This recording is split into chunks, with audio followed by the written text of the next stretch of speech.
Capítulo 7. Segunda persona. 1. El libre mercado de los relatos. Un ateo militante relata la siguiente conversación con un pariente suyo cristiano. Un día volvíamos al sur de California en coche de regreso de una feria de informática en Las Vegas. Mi tío señaló una enorme formación rocosa diciendo ¡qué hermoso! La miré un momento y dije sí que es hermoso. Se ve cómo los antiguos lechos marinos sedimentarios multicolores fueron empujados hacia arriba tras millones de años de presión tectónica y ahora están inclinados a un ángulo improbable. Se volvió hacia mí airado. ¿Por qué tienes que estropearlo todo? Corazón, contemplación, belleza se consideran fenómenos de espíritus sentimentales, manifestaciones de psicosis místicas. No realidades que debamos tomar en serio, como las que proceden de la evidencia empírica, el método científico y el rigor lógico. Según esta cosmovisión cientificista, el mundo es resultado de un proceso evolutivo, en el que se pueden distinguir ciertas etapas. Cosmos y origen del universo. El universo se originó hace aproximadamente 13.8 mil millones de años en el evento conocido como el Big Bang. Esta teoría, respaldada por observaciones astronómicas como la radiación de fondo de microondas, describe una expansión inicial rápida y caliente que creó las condiciones para la formación de átomos y estrellas. Formación de estrellas y galaxias. A medida que el cosmos se expandía, la gravedad tomó el relevo, conduciendo al colapso de nubes de gas y polvo para formar estrellas y galaxias. La fusión nuclear en el núcleo de las estrellas generó elementos más pesados que se dispersaron en el espacio, mediante explosiones estelares, enriqueciendo el medio interestelar con materiales cruciales para la formación de planetas y vida. Formación del Sistema Solar y la Tierra. Hace unos 4.6 mil millones de años, nuestro sistema solar se formó a partir de una nebulosa de gas y polvo. La Tierra, ubicada en la zona habitable, experimentó un proceso de acreción que la llevó a convertirse en un planeta rocoso con agua líquida en su superficie. Origen de la vida y evolución biológica. La vida en la Tierra comenzó hace unos 3.5 mil millones de años con organismos unicelulares. La evolución, impulsada por la selección natural y la mutación genética, condujo al desarrollo de una diversidad biológica extraordinaria, culminando en formas de vida complejas y adaptadas a diversos entornos. Historia de los homínidos y Homo sapiens. Hace unos 2.5 millones de años, los homínidos aparecieron en el registro fósil. La especie Homo sapiens, nuestra especie, surgió hace aproximadamente 300,000 años. Herramientas, habilidades cognitivas y la capacidad para la cooperación social fueron cruciales en nuestro desarrollo evolutivo. Evolución cultural y tecnológica. La historia humana abarca una evolución cultural y tecnológica acelerada. Desde el desarrollo de la agricultura hasta la revolución industrial y la era de la información, nuestra especie ha transformado radicalmente su forma de vida, sociedad y relación con el entorno. El fin de los metarrelatos. Esta síntesis de física, biología, geología y otras disciplinas científicas es considerada hoy la única explicación racional del mundo y del hombre. Es el último metarrelato, que es como se llama a la cosmovisión que se fundamenta en una razón científica universal. A lo largo de la modernidad se han propuesto distintos metarrelatos. El iluminismo otorgó divinidad a la razón y la consideró el motor de la historia que acabaría en un estado de plenitud racional para toda la humanidad. El capitalismo, por su parte, hizo de la racionalidad económica una especie de teología y la otorgó una mano invisible capaz de distribuir la riqueza de forma equitativa, consiguiendo la plenitud del bienestar para todo ser humano. Hegel entendió la historia como un proceso dialéctico, donde las contradicciones internas de las sociedades avanzan a través de conflictos hacia un estado de síntesis superior llamado razón absoluta. Marx aplicó la dialéctica hegeliana a la lucha entre los que poseen los medios de producción, la burguesía, y los trabajadores, el proletariado, que culminaría en una sociedad sin clases, donde los medios de producción serían propiedad común. Sin embargo, más recientemente, los profetas de la posmodernidad han proclamado el fin de los metarrelatos. Según Jean-François Lyotard y Jacques Derrida, entre otros, no es posible una única explicación del mundo y de la historia, porque la verdad es fragmentaria y subjetiva. De una parte, las perspectivas y experiencias humanas son muy diversas, científicas, políticas, religiosas. De otro, los hechos puros no existen. Todo conocimiento es resultado de una interpretación que a su vez está condicionada por las propias creencias, comunidades y experiencias. No podemos confiar en una única historia o explicación para entender el mundo. Es preciso abrazar las diversas narrativas, cada una formulada con su propio juego de lenguaje, es decir, con las reglas de comunicación propias de cada contexto. Es distinto el lenguaje técnico de la ciencia que el emocional del arte o el místico de la religión. Hoy, las explicaciones universales y totalizadoras de la realidad han perdido su legitimidad y credibilidad. Todo metarrelato es en realidad un simple relato, formulado en lenguaje abstracto. Bajo la apariencia de objetividad, esconde una historia contingente. El metarrelato cientificista, aunque continúa siendo hegemónico, no es la única perspectiva desde la que se puede iluminar la realidad, ni siquiera respeta el juego de lenguaje riguroso propio de la ciencia. Es una interpretación filosófica de datos científicos fragmentarios.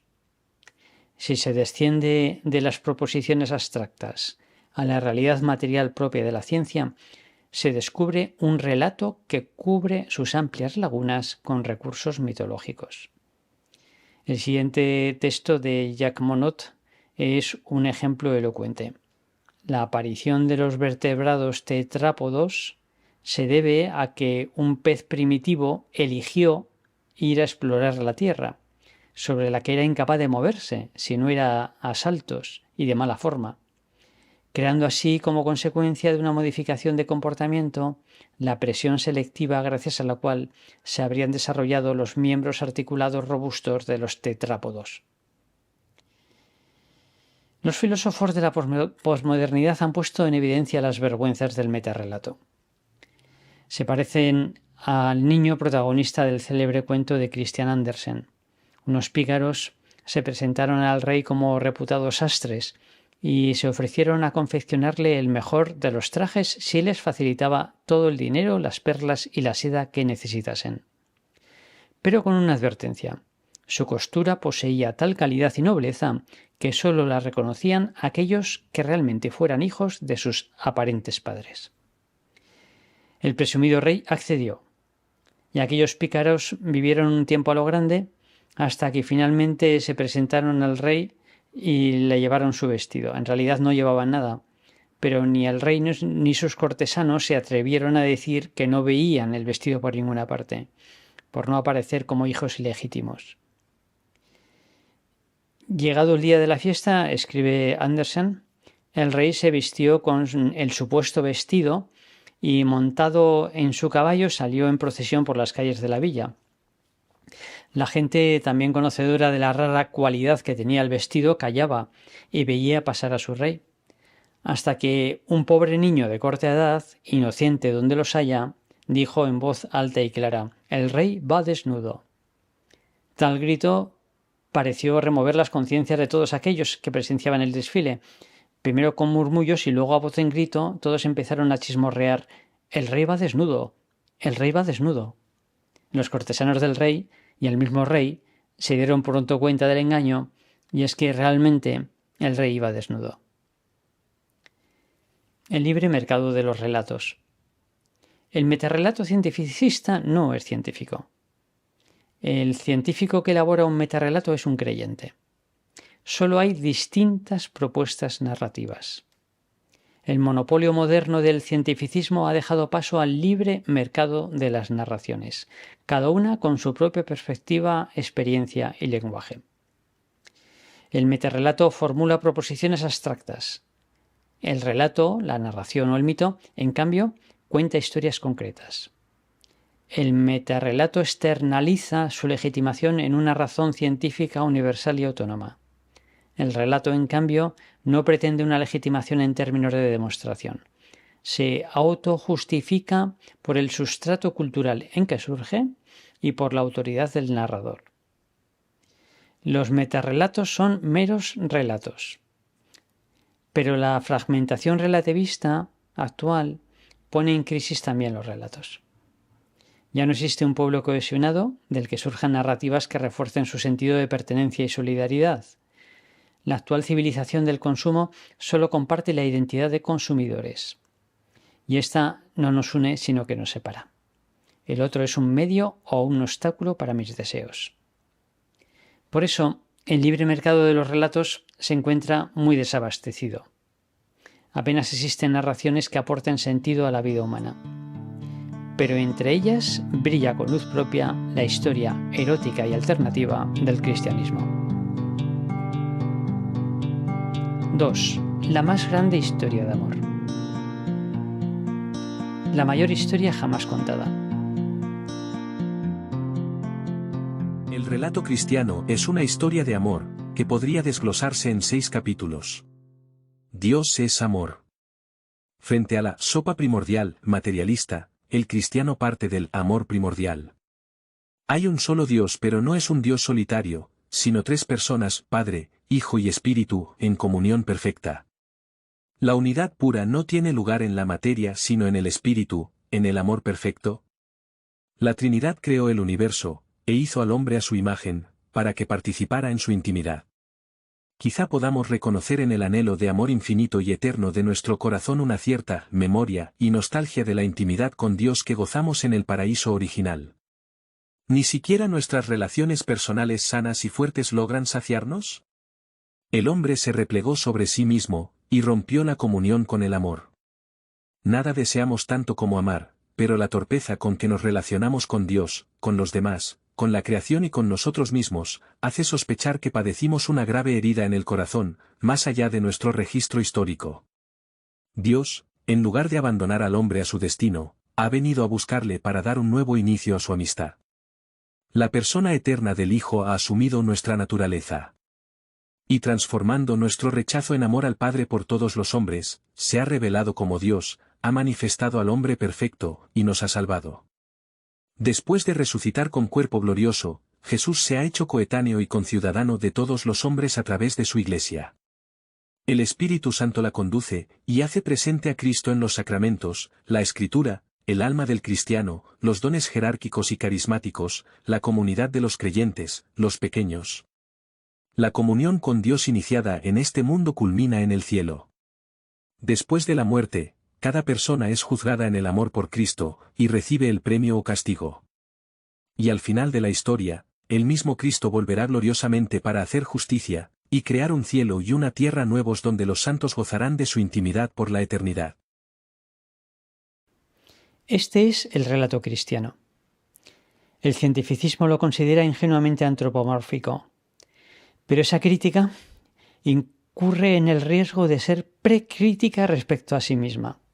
No caer en la cuenta que tanto el cristianismo como el cientificismo son igualmente relatos.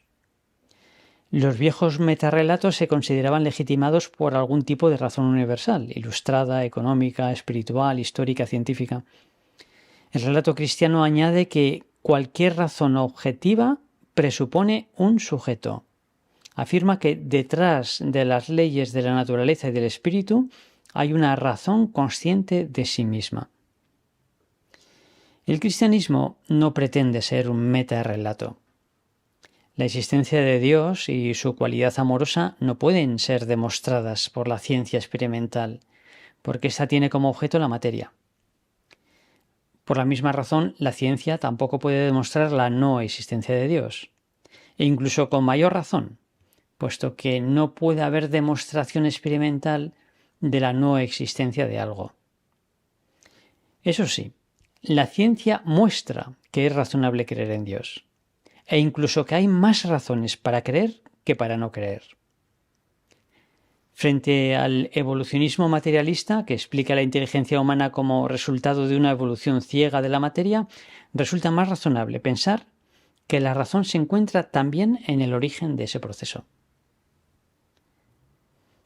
Tampoco las ciencias histórico-críticas pueden demostrar la divinidad de Jesucristo, puesto que no deja registros fósiles ni pruebas materiales que pueda rescatar el historiador.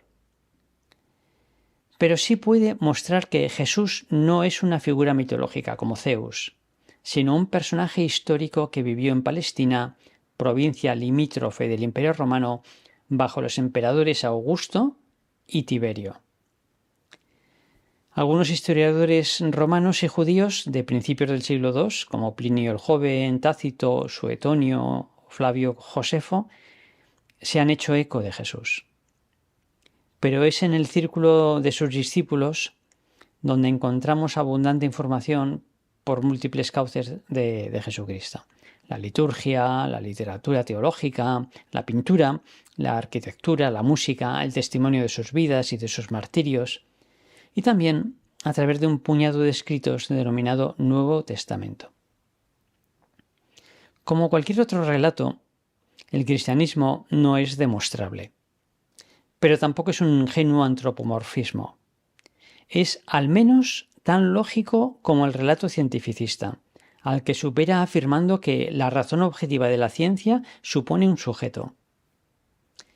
Se trata de una propuesta muy razonable y seria que merece ser admitida a trámite o tomada en consideración, como se dice de las demandas judiciales o los proyectos de ley. La mayor historia de amor. Todo relato se autojustifica por su contexto y su narrador. El relato cristiano no refuerza el sentido de pertenencia y solidaridad de una sociedad particular. La historia de la fe cohesiona a la entera comunidad de los heridos por el desamor.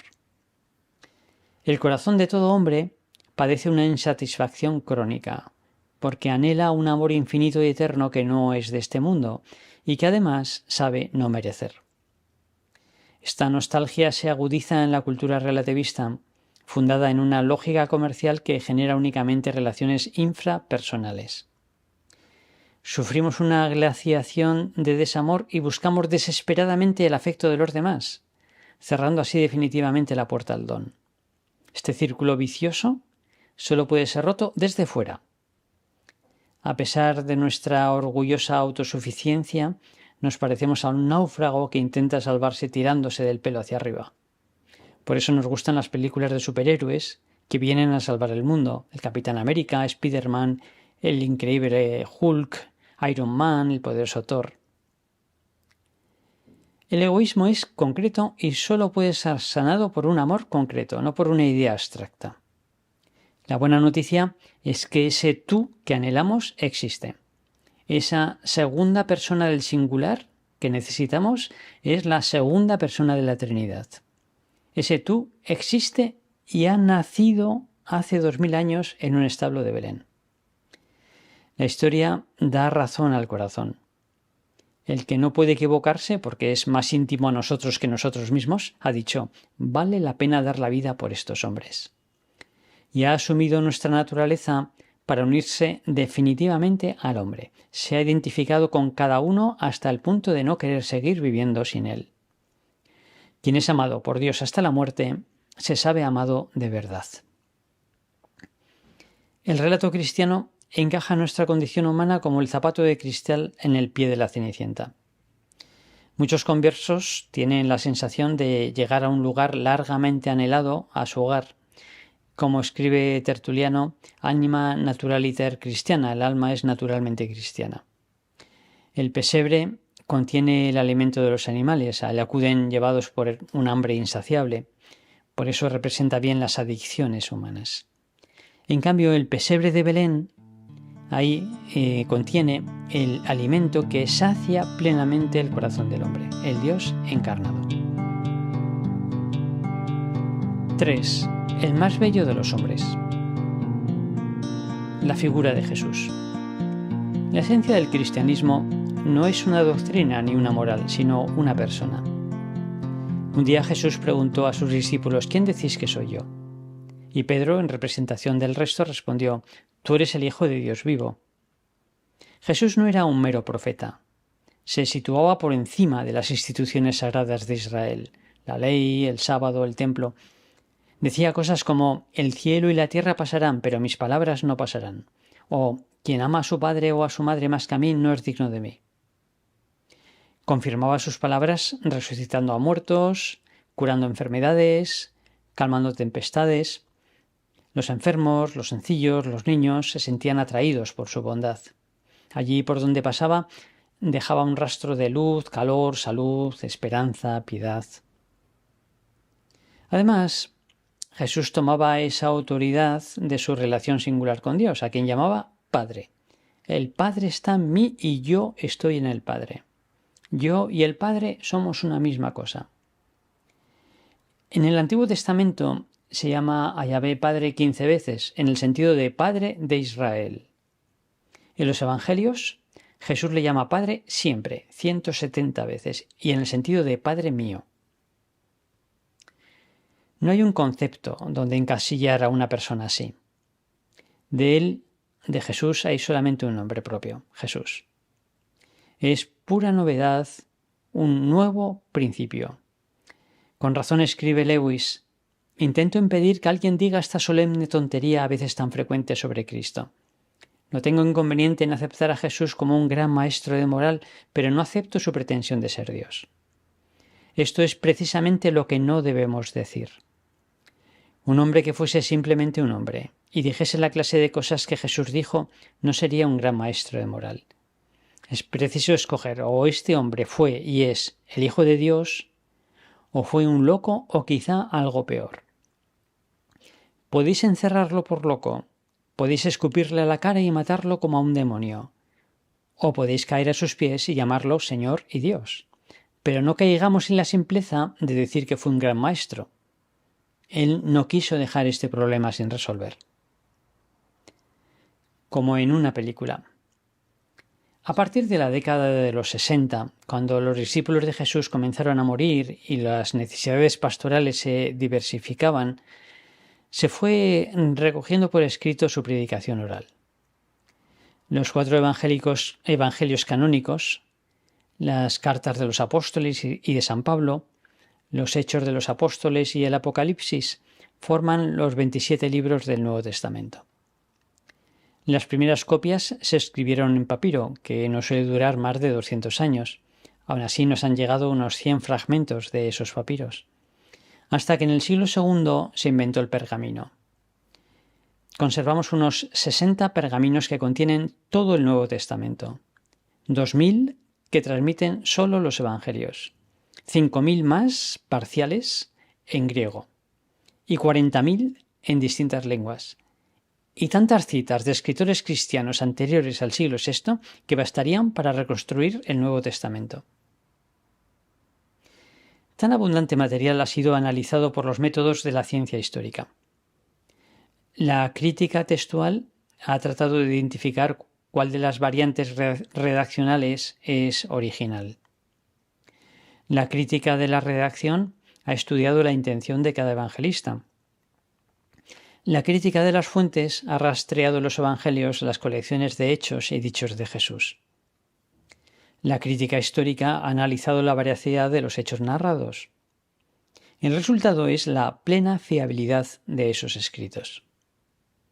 Sin embargo, para leer la Biblia bajo la inspiración del Espíritu Santo, es preciso interpretarla como un solo libro, tener presentes las aportaciones de la tradición e iluminar unas verdades de fe con otras, es lo que se denomina la analogía de la fe.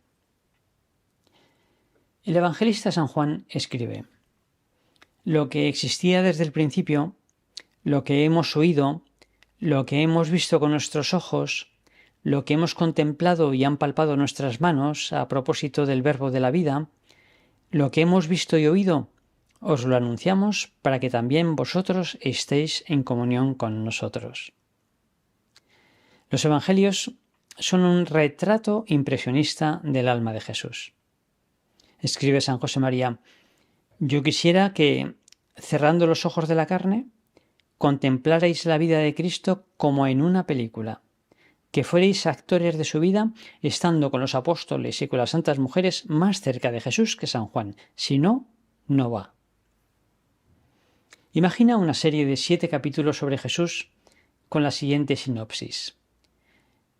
Primero, nacimiento.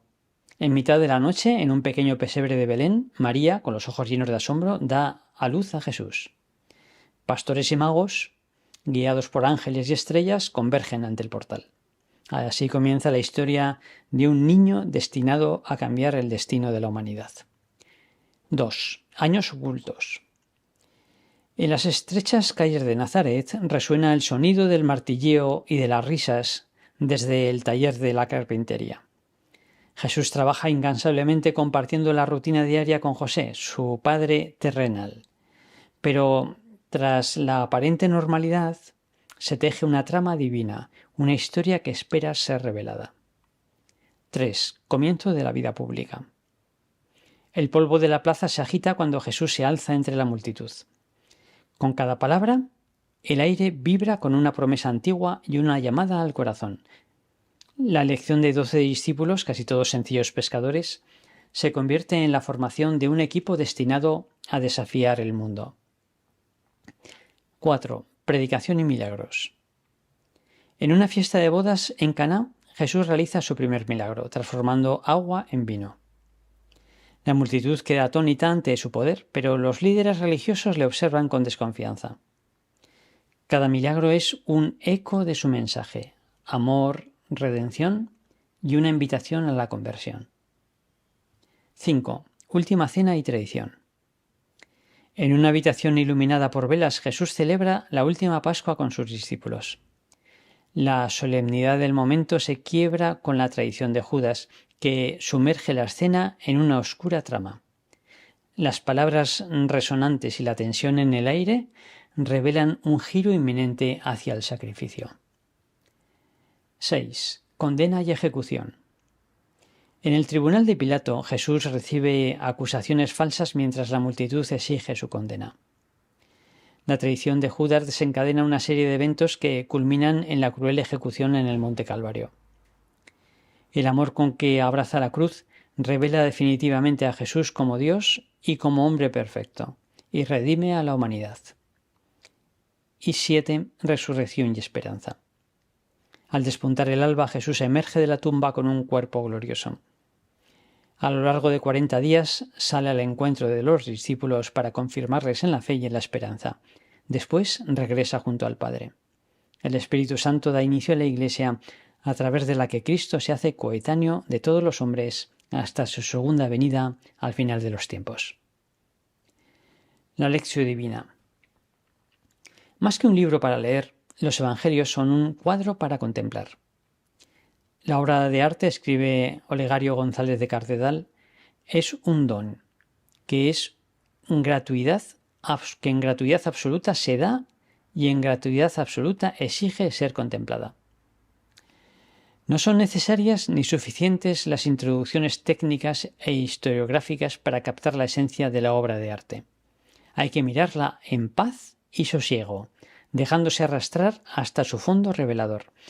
Ella no es deducible de nada anterior ni conduce a nada posterior.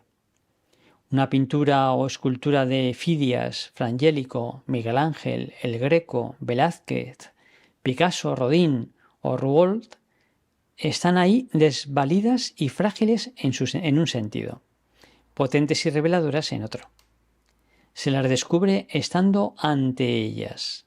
En gratuidad se dan y en gratuidad hay que acogerlas. Son realidad y revelación al mismo tiempo. No hay razones exteriores a la obra de arte.